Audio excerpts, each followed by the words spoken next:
Welcome to Classic Audiobook Library. Welcome to Classic Audiobook Library. Settle in and enjoy the story. I'll return at the end for a brief reflection on the story and what has kept it alive for generations. The Boscombe Valley Mystery. We were seated at breakfast one morning, my wife and I, when the maid brought in a telegram. It was from Sherlock Holmes and ran in this way.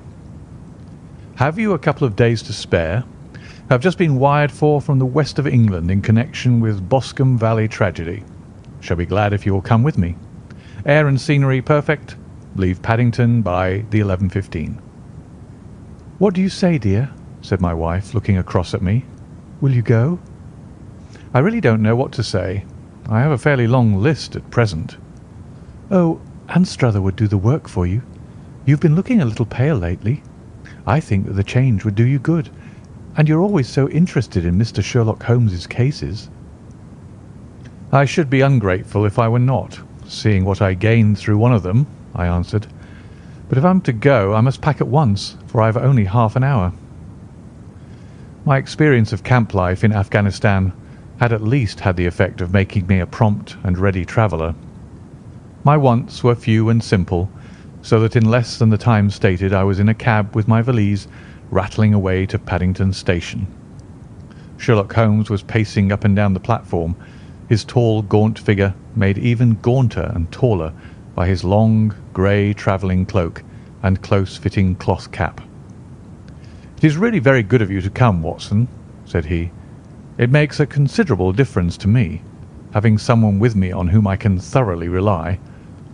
Local aid is always either worthless or else biased. If you will keep the two corner seats, I shall get the tickets." We had the carriage to ourselves, save for an immense litter of papers which Holmes had brought with him. Among these he rummaged and read, with intervals of note-taking and of meditation, until we were past Reading. Then he suddenly rolled them all into a gigantic ball and tossed them up onto the rack. "Have you heard anything of the case?" he asked. "Not a word. I have not seen a paper for some days. The London press has not had very full accounts. I have just been looking through all the recent papers in order to master the particulars. It seems, from what I gather, to be one of those simple cases which are so extremely difficult." That sounds a little paradoxical, but it is profoundly true. Singularity is almost invariably a clue. The more featureless and commonplace a crime is, the more difficult it is to bring it home. In this case, however, they have established a very serious case against the son of the murdered man. It is a murder, then?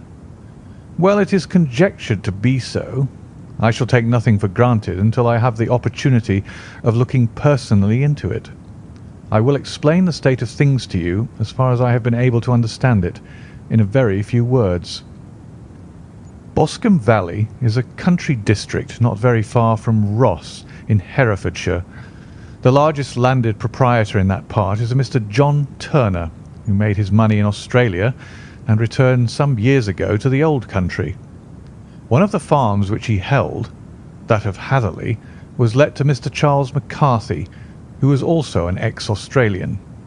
The men had known each other in the colonies, so that it was not unnatural that when they came to settle down, they should do so as near each other as possible. Turner was apparently the richer man, so McCarthy became his tenant, but still remained, it seems, upon terms of perfect equality, as they were frequently together. McCarthy had one son, a lad of 18, and Turner had an only daughter of the same age, but neither of them had wives living. They appear to have avoided the society of the neighbouring English families, and to have led retired lives, though both the McCarthys were fond of sport and were frequently seen at the race meetings of the neighbourhood. McCarthy kept two servants, a man and a girl. Turner had a considerable household, some half-dozen at the least. That is as much as I have been able to gather about the families. Now for the facts. On June 3rd, that is, on Monday last, McCarthy left his house at Hatherley about 3 in the afternoon and walked down to the Boscombe Pool, which is a small lake formed by the spreading out of the stream which runs down the Boscombe Valley. He had been out with his serving man in the morning at Ross, and he had told the man that he must hurry, as he had an appointment of importance to keep at 3. From that appointment he never came back alive. From Hatherley Farmhouse to the Boscombe Pool is a quarter of a mile, and 2 people saw him as he passed over this ground. One was an old woman whose name is not mentioned, and the other was William Crowder, a gamekeeper in the employ of Mr. Turner. Both these witnesses deposed that Mr. McCarthy was walking alone. The gamekeeper adds that within a few minutes of his seeing Mr. McCarthy pass, he had seen his son Mr. James McCarthy going the same way, with a gun under his arm. To the best of his belief, the father was actually in sight at the time, and the son was following him. He thought no more of the matter until he heard in the evening of the tragedy that had occurred. The 2 McCarthys were seen after the time when Michael Crowder, the gamekeeper, lost sight of them. The Boscombe Pool is thickly wooded round with just a fringe of grass and of reeds round the edge. A girl of 14, Patience Moran, who is the daughter of the lodge keeper of the Boscombe Valley estate, was in one of the woods picking flowers. She states that while she was there she saw, at the border of the wood and close by the lake, Mr. McCarthy and his son, and that they appeared to be having a violent quarrel. She heard Mr. McCarthy the elder using very strong language to his son, and she saw the latter raise up his hand as if to strike his father. She was so frightened by their violence that she ran away and told her mother when she reached home that she had left the 2 McCarthys quarrelling near Boscombe Pool, and that she was afraid that they were going to fight. She had hardly said the words when young Mr. McCarthy came running up to the lodge to say that he had found his father dead in the wood, and to ask for the help of the lodge keeper. He was much excited, without either his gun or his hat, and his right hand and sleeve were observed to be stained with fresh blood. On following him, they found the dead body stretched out upon the grass beside the pool. The head had been beaten in by repeated blows of some heavy and blunt weapon. The injuries were such as might very well have been inflicted by the butt end of his son's gun, which was found lying on the grass within a few paces of the body.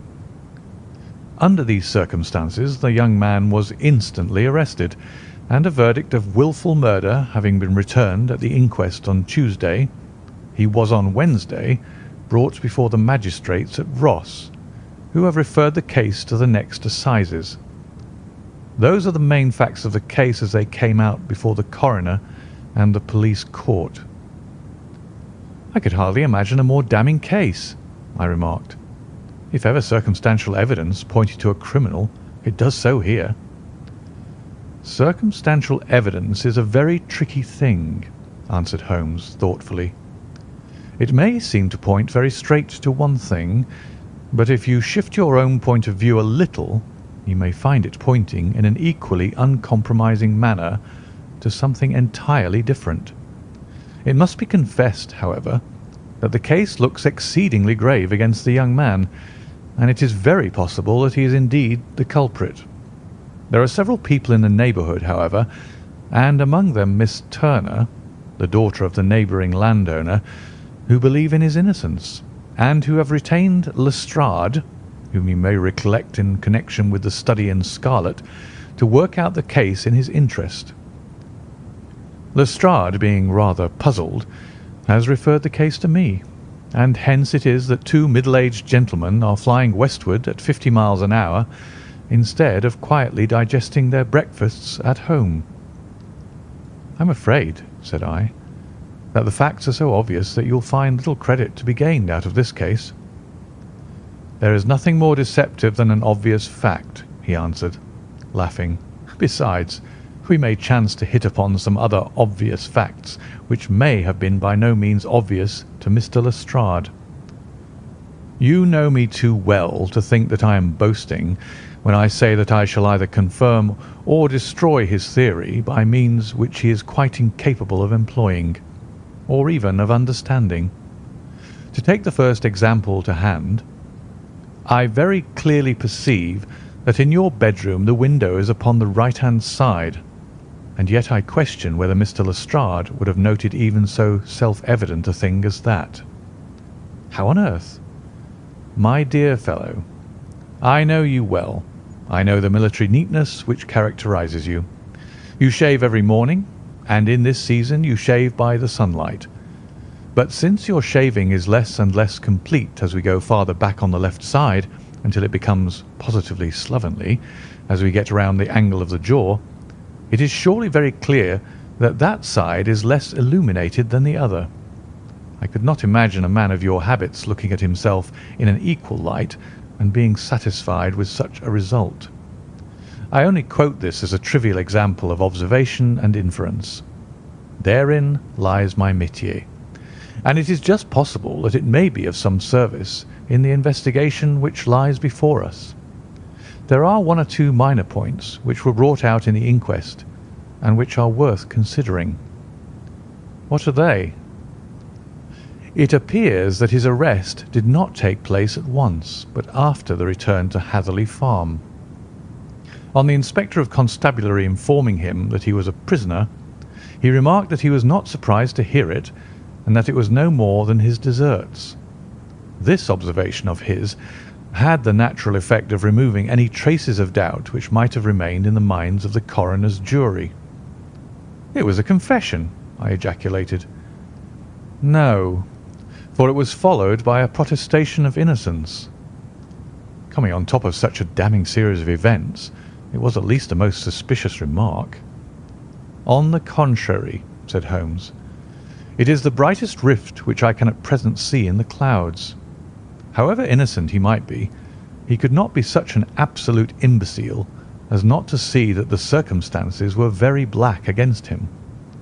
Had he appeared surprised at his own arrest, or feigned indignation at it, I should have looked upon it as highly suspicious, because such surprise or anger would not be natural under the circumstances, and yet might appear to be the best policy to a scheming man. His frank acceptance of the situation marks him either an innocent man, or else as a man of considerable self-restraint and firmness. As to his remark about his deserts, it was also not unnatural if you consider that he stood beside the dead body of his father, and that there is no doubt that he had that very day so far forgotten his filial duty as to bandy words with him, and even, according to the little girl whose evidence is so important, to raise his hand as if to strike him. The self-reproach and contrition which are displayed in his remark appear to me to be the signs of a healthy mind rather than of a guilty one. I shook my head. "Many men have been hanged on far slighter evidence," I remarked. "So they have, and many men have been wrongfully hanged. What is the young man's own account of the matter?" "It is, I am afraid, not very encouraging to his supporters, though there are one or two points in it which are suggestive. You will find it here, and may read it for yourself." He picked out from his bundle a copy of the local Herefordshire paper, and having turned down the sheet, he pointed out the paragraph in which the unfortunate young man had given his own statement of what had occurred. I settled myself down in the corner of the carriage and read it very carefully. It ran in this way: Mr. James McCarthy, the only son of the deceased, was then called and gave evidence as follows. "I had been away from home for 3 days at Bristol, and had only just returned upon the morning of last Monday, the 3rd. My father was absent from home at the time of my arrival, and I was informed by the maid that he had driven over to Ross with John Cobb, the groom. Shortly after my return, I heard the wheels of his trap in the yard, and, looking out of my window, I saw him get out and walk rapidly out of the yard, though I was not aware in which direction he was going. I then took my gun and strolled out in the direction of the Boscombe Pool, with the intention of visiting the rabbit warren, which is upon the other side. On my way, I saw William Crowder, the gamekeeper, as he had stated in his evidence, but he is mistaken in thinking that I was following my father. I had no idea that he was in front of me. When about 100 yards from the pool, I heard a cry of "Cooey!" which was a usual signal between my father and myself. I then hurried forward and found him standing by the pool. He appeared to be much surprised at seeing me and asked me rather roughly what I was doing. Conversation ensued which led to high words and almost to blows, for my father was a man of a very violent temper. Seeing that his passion was becoming ungovernable, I left him and returned towards Hatherley Farm. I had not gone more than 150 yards, however, when I heard a hideous outcry behind me, which caused me to run back again. I found my father expiring upon the ground with his head terribly injured. I dropped my gun and held him in my arms, but he almost instantly expired. I knelt beside him for some minutes and then made my way to Mr. Turner's lodge-keeper, his house being the nearest, to ask for assistance. I saw no one near my father when I returned, and I have no idea how he came by his injuries. He was not a popular man, being somewhat cold and forbidding in his manners, but he had, as far as I know, no active enemies. I know nothing further of the matter. The Coroner: Did your father make any statement to you before he died? Witness: He mumbled a few words, but I could only catch some allusion to a rat. The Coroner: What did you understand by that? Witness: It conveyed no meaning to me. I thought that he was delirious. The Coroner: What was the point upon which you and your father had this final quarrel? Witness: I should prefer not to answer. The Coroner: I am afraid that I must press it. Witness: It is really impossible for me to tell you. I can assure you that it has nothing to do with the sad tragedy which followed. The Coroner: That is for the court to decide. I need not point out to you that your refusal to answer will prejudice your case considerably in any future proceedings which may arise. Witness: I must still refuse. The Coroner: I understand that the cry of "Cooey" was a common signal between you and your father. Witness: It was. The Coroner: How was it, then, that he uttered it before he saw you, and before he even knew that you had returned from Bristol? Witness, with considerable confusion: I don't know. A Juryman: Did you see nothing which aroused your suspicions when you returned on hearing the cry and found your father fatally injured? Witness: Nothing definite. The Coroner: What do you mean? Witness: I was so disturbed and excited as I rushed out into the open that I could think of nothing except of my father. Yet I have a vague impression that as I ran forward something lay upon the ground to the left of me. It seemed to me to be something grey in colour, a coat of some sort, or plaid perhaps. When I rose from my father, I looked round for it, but it was gone. Do you mean that it disappeared before you went for help? Yes, it was gone. You cannot say what it was? No, I had a feeling something was there. How far from the body? A dozen yards or so. And how far from the edge of the wood? About the same. Then if it was removed, it was while you were within a dozen yards of it? Yes, but with my back towards it. This concluded the examination of the witness. I see, said I as I glanced down the column. The coroner in his concluding remarks was rather severe upon young McCarthy. He calls attention, and with reason, to the discrepancy about his father having signalled to him before seeing him, also to his refusal to give details of his conversation with his father, and his singular account of his father's dying words. They are all, as he remarks, very much against the son. Holmes laughed softly to himself and stretched himself out upon the cushioned seat. Both you and the coroner have been at some pains, said he, to single out the very strongest points in the young man's favour. Don't you see that you alternately give him credit for having too much imagination and too little?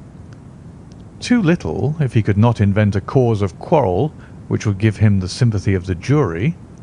Too much if he evolved from his own inner consciousness anything so outré as a dying reference to a rat and the incident of the vanishing cloth. No, sir, I shall approach this case from the point of view that what this young man says is true, and we shall see whither that hypothesis will lead us. And now, here is my pocket Petrarch, and not another word shall I say of this case until we are on the scene of action. We lunch at Swindon, and I see that we shall be there in 20 minutes. It was nearly 4 o'clock when we at last, having passed through the beautiful Stroud Valley and over the broad gleaming Severn, found ourselves at the pretty little country town of Ross. A lean, ferret-like man, furtive and sly-looking, was waiting for us upon the platform. In spite of the light brown dust coat and leather leggings which he wore in deference to his rustic surroundings, I had no difficulty in recognising Lestrade of Scotland Yard. With him we drove to the Hereford Arms, where a room had already been engaged for us. "I have ordered a carriage," said Lestrade as we sat over a cup of tea. "I knew your energetic nature, and that you would not be happy until you had been on the scene of the crime." "It was very nice and complimentary of you," Holmes answered. "It is entirely a question of barometric pressure." Lestrade looked startled. "I do not quite follow," he said. "How is the glass?" 29, I see. No wind, and not a cloud in the sky. I have a case full of cigarettes here which need smoking, and the sofa is very much superior to the usual country hotel abomination. I do not think that it is probable that I shall use the carriage tonight." Lestrade laughed indulgently. "You have no doubt already formed your conclusions from the newspapers," he said. "The case is as plain as a pikestaff, and the more one goes into it, the plainer it becomes. Still, of course, one can't refuse a lady, and such a very positive one. She has heard of you, and what of your opinion, though I repeatedly told her that there was nothing which you could do which I had not already done. Why, bless my soul, here is her carriage at the door." He had hardly spoken before there rushed into the room one of the most lovely young women that I have ever seen in my life. Her violet eyes shining, her lips parted, a pink flush upon her cheeks, all thought of her natural reserve lost in her overpowering excitement and concern. "Oh, Mr. Sherlock Holmes!" she cried, glancing from one to the other of us, and finally, with a woman's quick intuition, fastening upon my companion. "I am so glad that you have come. I have driven down to tell you so. I know that James didn't do it. I know it. And I want you to start upon your work knowing it too. Never let yourself doubt upon that point. We have known each other since we were little children, and I know his faults as no one else does, but he is too tender-hearted to hurt a fly. Such a charge is absurd to anyone who really knows him." "I hope we may clear him, Miss Turner," said Sherlock Holmes. "You may rely upon my doing all that I can." "But you have read the evidence. You have formed some conclusions. Do you not see some loophole, some flaw? Do you not yourself think that he is innocent?" "I think that is very probable." "There now!" she cried, throwing back her head and looking defiantly at Lestrade. "You hear? He gives me hopes."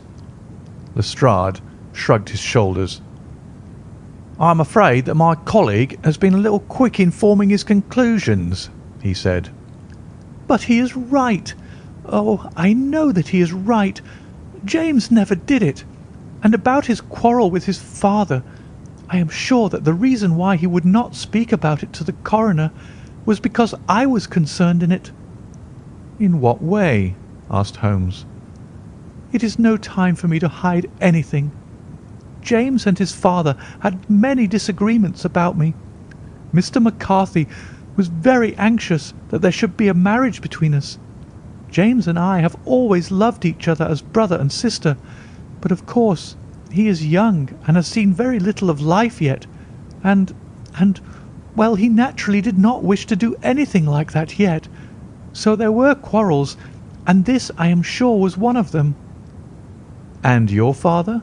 asked Holmes. Was he in favour of such a union? No, he was averse to it also. No one but Mr. McCarthy was in favour of it. A quick blush passed over her fresh young face as Holmes shot one of his keen, questioning glances at her. "Thank you for this information," said he. "May I see your father if I call tomorrow?" I'm afraid the doctor won't allow it. "The doctor?" Yes. Have you not heard? Poor father has never been strong for years back, but this has broken him down completely. He has taken to his bed, and Dr. Willows says that he is a wreck and that his nervous system is shattered. Mr. McCarthy was the only man alive who had known Dad in the old days in Victoria. "Ah, in Victoria. That is important." Yes, at the mines. "Quite so. At the gold mines, where, as I understand, Mr. Turner made his money." Yes, certainly. "Thank you, Miss Turner. You have been of material assistance to me." You will tell me if you have any news tomorrow. No doubt you will go to the prison to see James. Oh, if you do, Mr. Holmes, do tell him that I know him to be innocent." "I will, Miss Turner." I must go home now, for Dad is very ill, and he misses me so if I leave him. Goodbye, and God help you in your undertaking." She hurried from the room as impulsively as she had entered, and we heard the wheels of her carriage rattle off down the street. "I'm ashamed of you, Holmes," said Lestrade with dignity after a few minutes' silence. "Why should you raise up hopes which you are bound to disappoint? I am not over tender of heart, but I call it cruel." "I think that I see my way to clearing James McCarthy," said Holmes. "Have you an order to see him in prison?" "Yes, but only for you and me." "Then I shall reconsider my resolution about going out. We have still time to take a train to Hereford and see him tonight?" "Ample." "Then let us do so. Watson, I fear that you will find it very slow, but I shall only be away a couple of hours." I walked down to the station with them, and then wandered through the streets of the little town, finally returning to the hotel, where I lay upon the sofa and tried to interest myself in a yellow-backed novel. The puny plot of the story was so thin, however, when compared to the deep mystery through which we were groping, and I found my attention wander so continually from the action to the fact that I at last flung it across the room and gave myself entirely to a consideration of the events of the day. Supposing that this unhappy young man's story were absolutely true, then what hellish thing, what absolutely unforeseen and extraordinary calamity could have occurred between the time when he parted from his father and the moment when, drawn back by his screams, he rushed into the glade? It was something terrible and deadly. What could it be? Might not the nature of the injuries reveal something to my medical instincts? I rang the bell and called for the weekly county paper, which contained a verbatim account of the inquest. In the surgeon's deposition, it was stated that the posterior third of the left parietal bone and the left half of the occipital bone had been shattered by a heavy blow from a blunt weapon. I marked the spot upon my own head. Clearly such a blow must have been struck from behind. That was to some extent in favour of the accused, as when seen quarrelling he was face to face with his father. Still, it did not go for very much, for the older man might have turned his back before the blow fell. Still, it might be worth while to call Holmes' attention to it. Then there was the peculiar dying reference to a rat. What could that mean? It could not be delirium. A man dying from a sudden blow does not commonly become delirious. No, it was more likely to be an attempt to explain how he met his fate. But what could it indicate? I cudgelled my brains to find some possible explanation, and then the incident of the grey cloth seen by young McCarthy. If that were true, the murderer must have dropped some part of his dress, presumably his overcoat, in his flight, and must have had the hardihood to return and to carry it away at the instant when the son was kneeling with his back turned, not a dozen paces off. What a tissue of mysteries and improbabilities the whole thing was! I did not wonder at Lestrade's opinion, and yet I had so much faith in Sherlock Holmes' insight that I could not lose hope as long as every fresh fact seemed to strengthen his conviction of young McCarthy's innocence. It was late before Sherlock Holmes returned. He came back alone, for Lestrade was staying in lodgings in the town. "The glass still keeps very high," he remarked as he sat down. "It is of importance that it should not rain before we are able to go over the ground. On the other hand, a man should be at his very best and keenest for such nice work as that, and I did not wish to do it when fagged by a long journey. I have seen young McCarthy." "And what did you learn from him?" "Nothing." "Could he throw no light?" "None at all. I was inclined to think at one time that he knew who had done it and was screening him or her, but I am convinced now that he is as puzzled as everyone else. He is not a very quick-witted youth, though comely to look at, and I should think sound at heart." "I cannot admire his taste," I remarked, "if it is indeed a fact that he was averse to a marriage with so charming a young lady as this Miss Turner." "Ah, thereby hangs a rather painful tale. This fellow is madly, insanely in love with her, but some 2 years ago, when he was only a lad and before he really knew her, for she had been away 5 years at a boarding school, what does the idiot do but get into the clutches of a barmaid in Bristol and marry her at a registry office?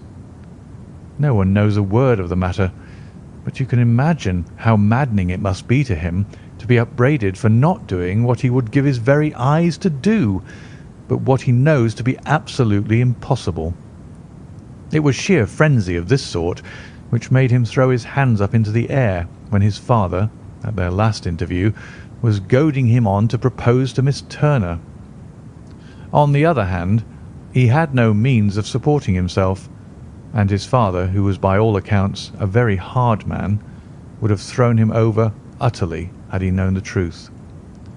It was with his barmaid wife that he had spent the last 3 days in Bristol, and his father did not know where he was. Mark that point. It is of importance. Good has come out of evil, however, for the barmaid, finding from the papers that he is in serious trouble and likely to be hanged, has thrown him over utterly and has written to him to say that she has a husband already in the Bermuda dockyard, so that there is really no tie between them. I think that that bit of news has consoled young McCarthy for all that he has suffered. But if he's innocent, who has done it? Ah, who? I would call your attention very particularly to 2 points. One is that the murdered man had an appointment with someone at the pool, and that the someone could not have been his son, for his son was away, and he did not know when he would return. The second is that the murdered man was heard to cry "Cooee" before he knew that his son had returned. Those are the crucial points upon which the case depends. And now let us talk about George Meredith, if you please, and we shall leave all minor matters until tomorrow. There was no rain, as Holmes had foretold, and the morning broke bright and cloudless. At 9 o'clock Lestrade called for us with the carriage, and we set off for Hatherley Farm and the Boscombe Pool. "There's a serious news this morning," Lestrade observed. "It is said that Mr. Turner of the Hall is so ill that his life is despaired of." "An elderly man, I presume," said Holmes. "About 60, but his constitution has been shattered by his life abroad, and he has been in failing health for some time. This business has had a very bad effect upon him. He was an old friend of McCarthy's, and, I may add, a great benefactor to him, for I have learned that he gave him Hatherley Farm rent-free." "Indeed, that is interesting," said Holmes. "Oh, yes. In 100 other ways he has helped him. Everybody about here speaks of his kindness to him." "Really? Does it not strike you as a little singular that this McCarthy, who appears to have had little of his own and to have been under such obligations to Turner, should still talk of marrying his son to Turner's daughter, who is presumably heiress to the estate, and that in such a very cocksure manner, as if it were merely a case of a proposal and all else would follow? It is the more strange, since we know that Turner himself was averse to the idea. The daughter told us as much. Do you not deduce something from that?" "We have got to the deductions and the inferences," said Lestrade, winking at me. "I find it hard enough to tackle facts, Holmes, without flying away after theories and fancies." "You are right," said Holmes demurely. "You do find it very hard to tackle the facts." "Anyhow, I have grasped one fact which you seem to find it difficult to get hold of," replied Lestrade with some warmth. "And that is?" "That McCarthy senior met his death from McCarthy junior, and that all theories to the contrary are the merest moonshine." "Well, moonshine is a brighter thing than fog," said Holmes, laughing. "But I am very much mistaken if this is not Hatherley Farm upon the left." "Yes, that is it." It was a widespread, comfortable-looking building, two-storied, slate-roofed, with great yellow blotches of lichen upon the grey walls. The drawn blinds and the smokeless chimneys, however, gave it a stricken look, as though the weight of this horror still lay heavy upon it.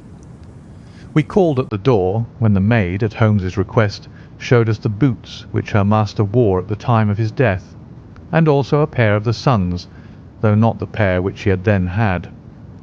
Having measured these very carefully from 7 or 8 different points, Holmes desired to be led to the courtyard, from which we all followed the winding track which led to Boscombe Pool. Sherlock Holmes was transformed when he was hot upon such a scent as this. Men who had only known the quiet thinker and logician of Baker Street would have failed to recognize him. His face flushed and darkened. His brows were drawn into 2 hard black lines, while his eyes shone out from beneath them with a steely glitter. His face was bent downward, his shoulders bowed, his lips compressed, and the veins stood out like whipcord in his long, sinewy neck. His nostrils seemed to dilate with a purely animal lust for the chase, and his mind was so absolutely concentrated upon the matter before him that a question or remark fell unheeded upon his ears, or, at the most, only provoked a quick, impatient snarl in reply.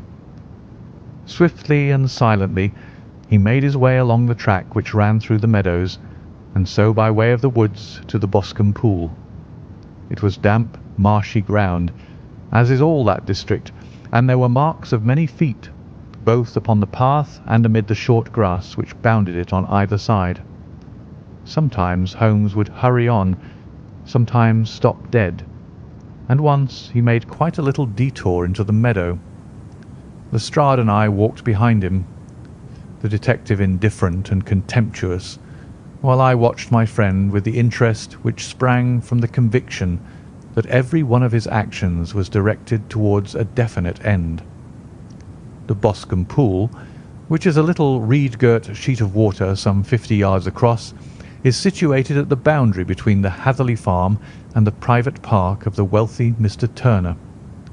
Above the woods which lined it upon the farther side, we could see the red, jutting pinnacles which marked the site of the rich landowner's dwelling. On the Hatherley side of the pool the woods grew very thick, and there was a narrow belt of sodden grass 20 paces across between the edge of the trees and the reeds which lined the lake. Lestrade showed us the exact spot at which the body had been found, and indeed so moist was the ground that I could plainly see the traces which had been left by the fall of the stricken man. To Holmes, as I could see by his eager face and peering eyes, very many other things were to be read upon the trampled grass. He ran round like a dog who is picking up a scent, and then turned upon my companion. "What did you go into the pool for?" he asked. "I fished about with a rake. I thought there might be some weapon or other trace. But how on earth—" "Oh, tut, tut! I have no time. That left foot of yours with its inward twist is all over the place. A mole could trace it, and there it vanishes among the reeds. Oh, how simple it would all have been had I been here before they came like a herd of buffalo and wallowed all over it.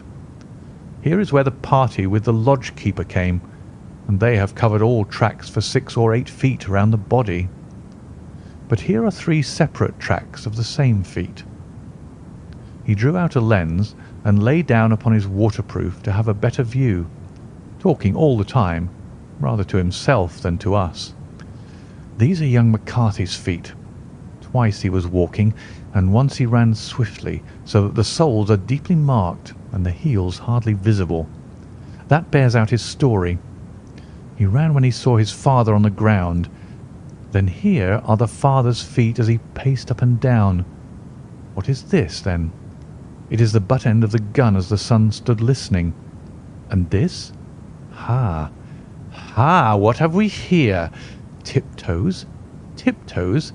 Square, too, quite unusual boots. They come, they go, they come again. Of course, that was for the cloak. Now, where did they come from? He ran up and down, sometimes losing, sometimes finding the track, until we were well within the edge of the wood and under the shadow of a great beech, the largest tree in the neighbourhood. Holmes traced his way to the farthest side of this and lay down once more upon his face with a little cry of satisfaction. For a long time he remained there, turning over the leaves and dried sticks, gathering up what seemed to me to be dust into an envelope, and examining with his lens not only the ground, but even the bark of the tree as far as he could reach. A jagged stone was lying among the moss, and this also he carefully examined and retained. Then he followed a pathway through the wood until he came to the high road where all traces were lost. "It has been a case of considerable interest," he remarked, returning to his natural manner. "I fancy that this grey house on the right must be the lodge. I think that I will go in and have a word with Moran, and perhaps write a little note. Having done that, we may drive back to our luncheon. You may walk to the cab, and I shall be with you presently." It was about 10 minutes before we regained our cab and drove back into Ross, Holmes still carrying with him the stone which he had picked up in the wood. "This may interest you, Lestrade," he remarked, holding it out. "The murder was done with it." "I see no marks." "There are none." "How do you know, then?" "The grass was growing under it. It had only lain there a few days. There was no sign of a place whence it had been taken. It corresponds with the injuries. There is no sign of any other weapon." "And the murderer?" "Is a tall man, left-handed, limps with the right leg, wears thick-soled shooting boots and a grey cloak, smokes Indian cigars, uses a cigar holder, and carries a blunt penknife in his pocket. There are several other indications, but these may be enough to aid us in our search." Lestrade laughed. "I'm afraid that I am still a sceptic," he said. "Theories are all very well, but we have to deal with a hard-headed British jury." "Nous verrons," answered Holmes calmly. "You work your own method, and I shall work mine. I shall be busy this afternoon, and shall probably return to London by the evening train." "And leave your case unfinished?" "No, finished." "But the mystery?"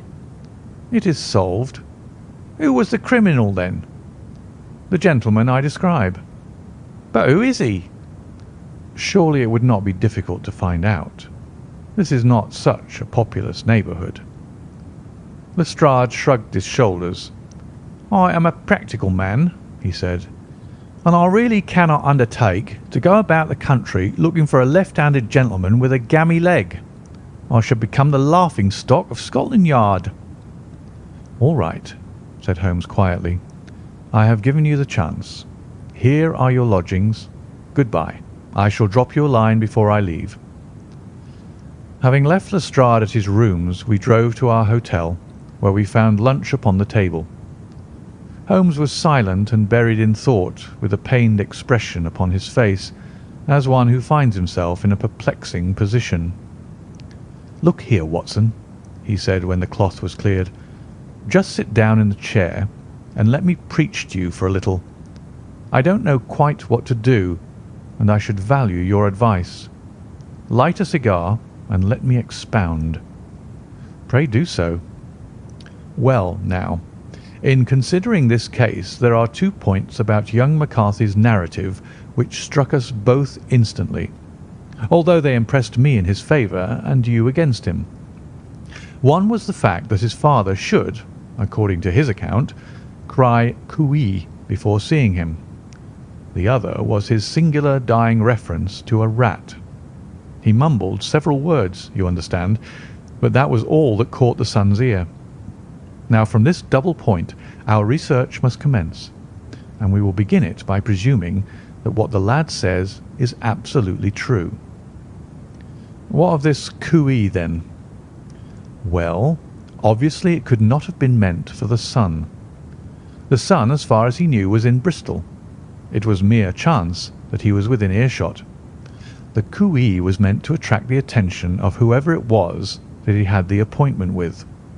But cooee is a distinctly Australian cry, and one which is used between Australians. There is a strong presumption that the person whom McCarthy expected to meet him at Boscombe Pool was someone who had been in Australia." "What of the rat, then?" Sherlock Holmes took a folded paper from his pocket and flattened it out on the table. "This is a map of the colony of Victoria," he said. "I wired to Bristol for it last night." He put his hand over part of the map. "What do you read?" "ARAT," I read. "And now?" He raised his hand. "Ballarat." "Quite so. That was the word the man uttered, and of which his son only caught the last 2 syllables. He was trying to utter the name of his murderer, so-and-so of Ballarat." "It is wonderful," I exclaimed. "It is obvious. And now, you see, I had narrowed the field down considerably. The possession of a grey garment was a third point which, granting the son's statement to be correct, was a certainty. We have come now out of mere vagueness to the definite conception of an Australian from Ballarat with a grey cloak." "Certainly." "And one who was at home in the district, for the pool can only be approached by the farm or by the estate, where strangers could hardly wander." "Quite so. Then comes our expedition of today. By an examination of the ground I gained the trifling details which I gave to that imbecile Lestrade as to the personality of the criminal." "But how did you gain them?" "You know my method. It is founded upon the observation of trifles. His height I know that you might roughly judge from the length of his stride. His boots, too, might be told from their traces." "Yes, they were peculiar boots." "But his lameness?" "The impression of his right foot was always less distinct than his left. He put less weight upon it. Why? Because he limped. He was lame." "But his left-handedness?" "You were yourself struck by the nature of the injury as recorded by the surgeon at the inquest. The blow was struck from immediately behind, and yet was upon the left side. Now, how can that be unless it were by a left-handed man? He had stood behind that tree during the interview between the father and son. He had even smoked there. I found the ash of a cigar, which my special knowledge of tobacco ashes enables me to pronounce as an Indian cigar. I have, as you know, devoted some attention to this, and written a little monograph on the ashes of 140 different varieties of pipe, cigar, and cigarette tobacco.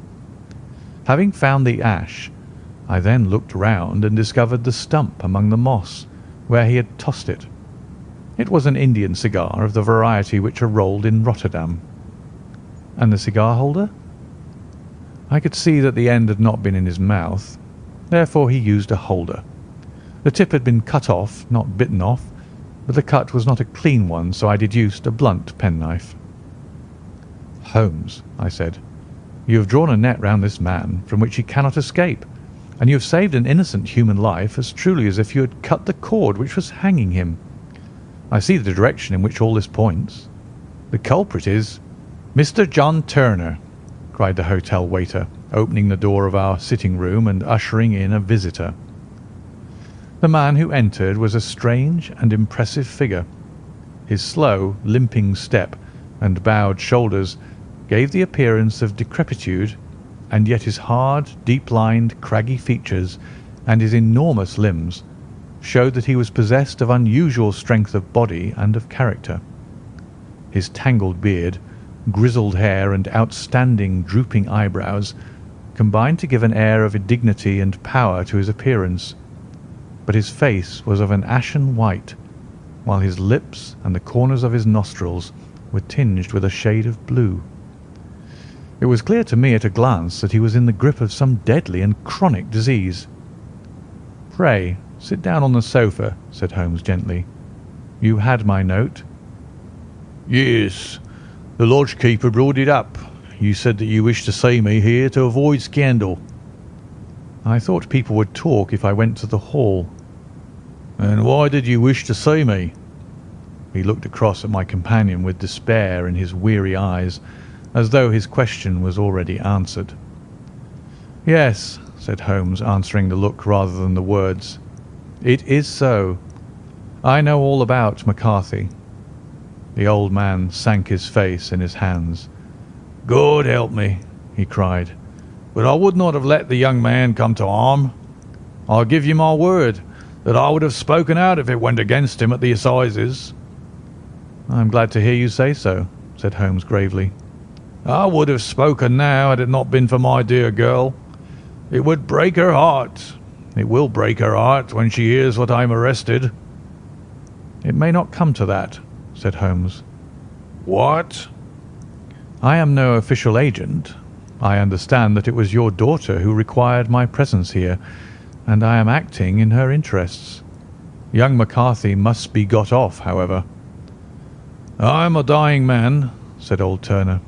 "I have had diabetes for years. My doctor says it is a question whether I shall live a month. Yet I would rather die under my own roof than in a jail." Holmes rose and sat down at the table with his pen in his hand and a bundle of paper before him. "Just tell us the truth," he said. "I shall jot down the facts, you will sign it, and Watson here can witness it. Then I can produce your confession at the last extremity to save young McCarthy. I promise you that I shall not use it unless it is absolutely needed." "It is as well," said the old man. "It's a question whether I shall live to the assizes, so it matters little to me. But I should wish to spare Alice the shock, and now I will make the thing clear to you. It has been a long time in the acting, but will not take me long to tell.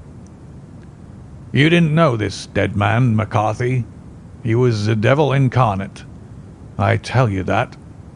God keep you out of the clutches of such a man as he. His grip has been upon me these 20 years, and he has blasted my life. I'll tell you first how I came to be in his power. It was in the early 60s at the diggings.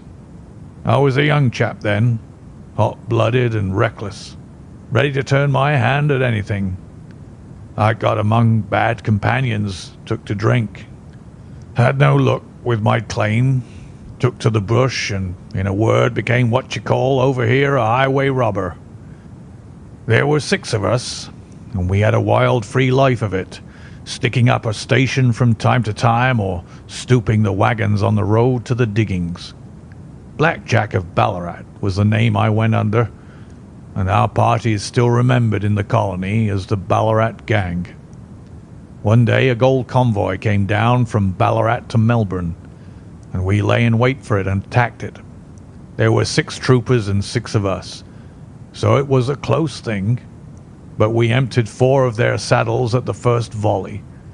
3 of our boys were killed, however, before we got the swag.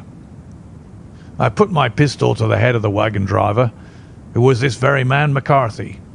I wished to the Lord that I had shot him then, but I spared him, though I saw his wicked little eyes fixed on my face as though to remember every feature. We got away with the gold, became wealthy men, and made our way over to England without being suspected. There I parted from my old pals and determined to settle down to a quiet and respectable life. I bought this estate, which chanced to be in the market, and I set myself to do a little good with my money, to make up for the way in which I had earned it. I married too, and though my wife died young, she left me my dear little Alice. Even when she was just a baby, her wee hands seemed to lead me down the right path as nothing else has ever done. In a word, I turned over a new leaf and did my best to make up for the past. All was going well when McCarthy laid his grip upon me. I had gone up to town about an investment, and I met him in Regent Street with hardly a coat to his back or a boot to his foot. "Here we are, Jack," says he, touching me on the arm. "We'll be as good as a family to you. There's two of us, me and my son, and you can have the keeping of us. If you don't, it's a fine, law-abiding country is England, and there's always a policeman within hail." Well, down they came to the West Country. There was no shaking them off, and there they have lived rent-free on my best land ever since. There was no rest for me, no peace, no forgetfulness. Turn where I would, there was this cunning, grinning face at my elbow. It grew worse as Alice grew up, for he soon saw I was more afraid of her knowing my past than of the police. Whatever he wanted he must have, and whatever it was I gave him without question. Land, money, houses, until at last he asked a thing which I could not give. He asked for Alice. His son, you see, had grown up, and so had my girl, and as I was known to be in weak health, it seemed a fine stroke to him that his lad should step into the whole property. But there I was firm. I would not have his cursed stock mixed with mine. Not that I had any dislike to the lad, but his blood was in him, and that was enough. I stood firm. McCarthy threatened. I braved him to do his worst. We were to meet at the pool midway between our houses to talk it over. When I went down there I found him talking with his son, so I smoked a cigar and waited behind a tree until he should be alone. But as I listened to his talk, all that was black and bitter in me seemed to come uppermost. He was urging his son to marry my daughter, with as little regard for what she might think as if she were a slut from off the streets. It drove me mad to think that I and all that I held most dear should be in the power of such a man as this. Could I not snap the bond? I was already a dying and a desperate man, though clear of mind and fairly strong of limb. I knew that my own fate was sealed, but my memory and my girl, both could be saved if I could but silence that foul tongue. I did it, Mr. Holmes. I would do it again. Deeply as I have sinned, I have led a life of martyrdom to atone for it.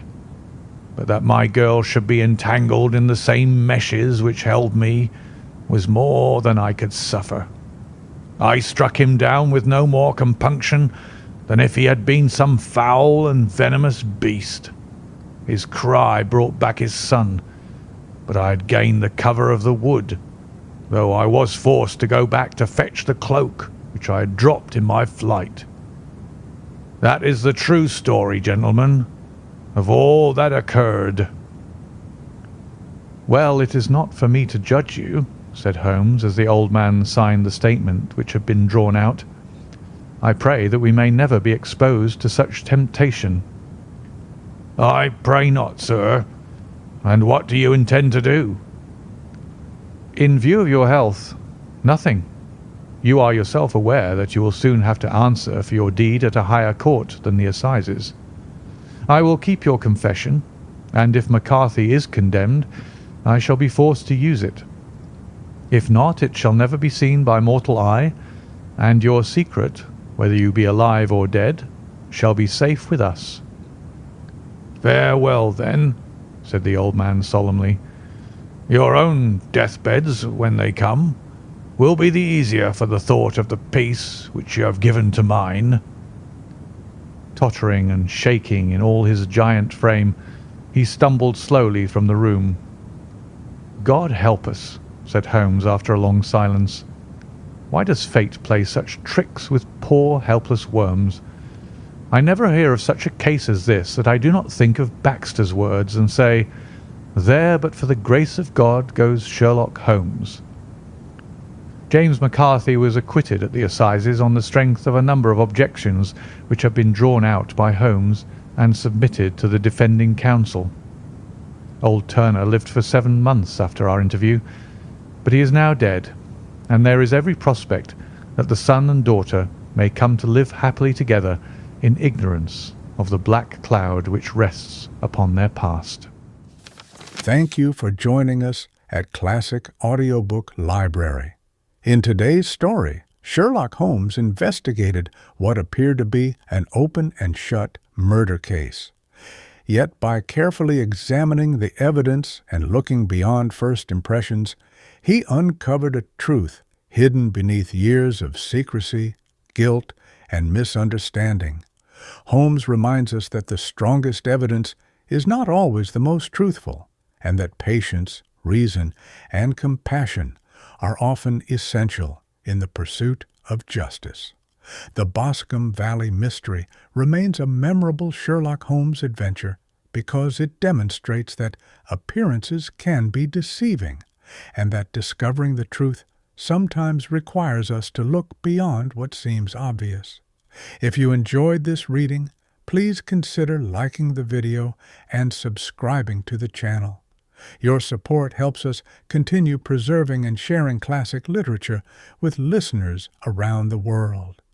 We hope you'll join us again for another timeless story from our library.